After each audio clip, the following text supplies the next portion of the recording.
सभी के समक्ष कुछ कविताओं की कुछ छोटी सी पंक्ति प्रस्तुत करने वाला हूँ।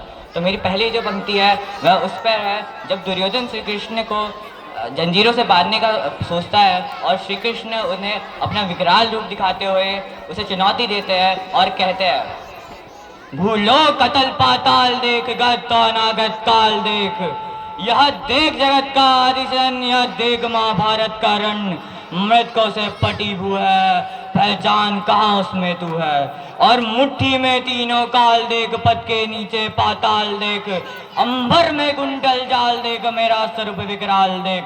सब जन मुझी से पाते हैं, फिर लौट मुझी में आते हैं, जिब्बा से कड़कती जालसन, सांसों से पाता जन भवन, हो पड़ जाती मेरी दृष्टि इधर, हंसने लगती सृष्टि उधर। मैं जभी मोड़ता लोचन, छा जाता चारों ओर मरण, बाद में मुझे तू आया है, जंजीर बड़ी क्या लाया है। यदि मुझे बांधना चाहे मन, तो बांध पहले अनंत गगन, जो सोने को साध न सकता, वो मुझे बांध कब सकता।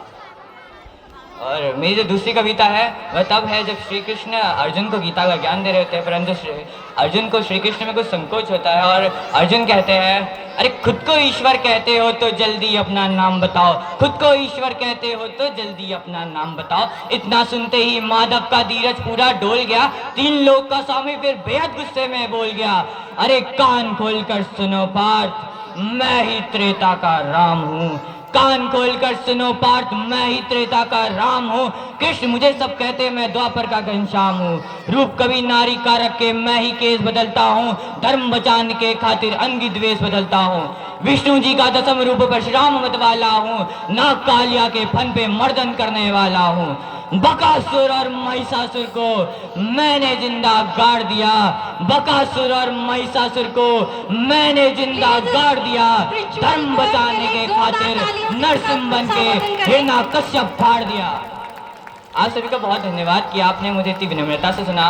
अंततः मैं बस इतना ही कहना चाहूँगा कि हमें जो यह आज़ादी मिली है वह कोई देन नहीं अहिंसा की, वह देन नहीं कोई चरखे की, वह आज़ादी है जो हमें ये आज़ादी देन है तो लाखों लोग के लहू की, ये आज़ादी देन है लाखों लोग के बलिदान की। ये आज़ादी उस वीर सावरकर की देन है जिसने देश के लिए 11 साल की काला पानी की सजा काटी। ये आज़ादी देन है उस भगत सिंह की जिसने इस देश की आज़ादी को अपनी दुल्हन माना। यह आज़ादी देन है उस सुभाष चंद्र बोस की जिसने इस देश के लिए 50,000 की आज़ाद हिंद फौज सेना बनाई। यह आज़ादी देन है उस चंद्रशेखर आज़ाद की जो जन्म से आज़ाद रहा। यह आज़ादी उनके बलिदान की है, यह आज़ादी उनके लहू की है।